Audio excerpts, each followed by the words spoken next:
Episode 250, An American Ghost Story. One night, all the engines had returned to Tidmouth Sheds after a long day's work on the Northwestern Railway. Even Timothy had paid a visit from the Magic Railroad, and Sir Topham Hatt was just commending the engines for what a good job they have done when a new engine puffed up. He was streamlined like Caitlin, but he was painted blue. "Hello," said Emily. "What's your name?" "My name is Connor," said the big blue engine. "Oh yeah," said Sir Topham Hatt. "You're the new engine I ordered to help Caitlin out." "Yes, I am." "What are you all doing?" "We're thinking about telling a scary story before we go to bed," said James. "And not one that involves me," said Timothy. "Well, I've got a good story for you all," said Hank. Why, Connor," said Philip. "Why don't you tell us?" "All right, then," said Connor. "I'll tell you. This story takes place long before I was built, back in 1957 on the Camden Southwestern Railroad. And this is the story Connor told the engines at Tidmouth Sheds. A long time ago on the Camden Southwestern Railroad in America, up in the mountains, there was an engine named Clinchfield 311. She looks like Hank in a way, but she had a different boiler design and different paint, and she was a female. However, Clinchfield had a difficult life because all of the engines who she worked with at Camden rejected her for who she truly was, which was a really useful engine. One night, she was ordered to take a train of logs down to the logging camp in Camden. But that night, it was raining heavily. "All right, Big Boily," said the diesel, who had arranged her train. "You need to take this train down to the logging camp in Camden.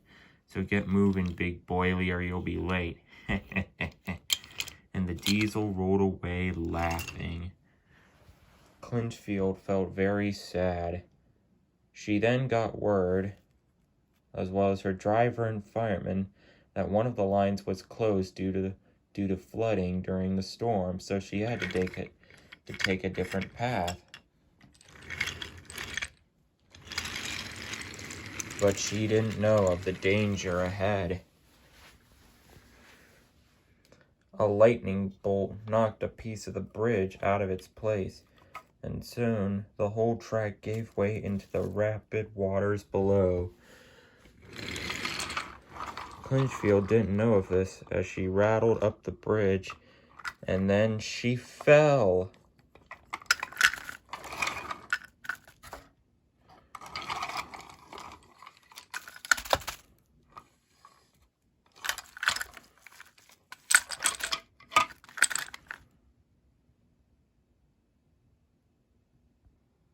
All of the engines were deeply shocked. "My goodness," said Sir Topham Hatt. "That's terrible." Indeed it was. Clinchfield was never recovered, and neither was her train of logs. They rebuilt the bridge, but strange occurrences began occurring. "What do you mean?" said Henry.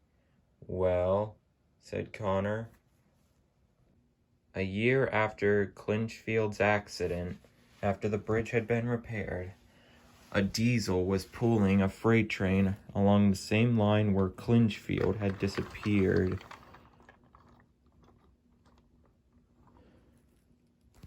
The engineer reported seeing a demonic look, as well as a bell ringing and a whistle sounding out. But then they all vanished together without a trace. Many ghostly events of this soon followed.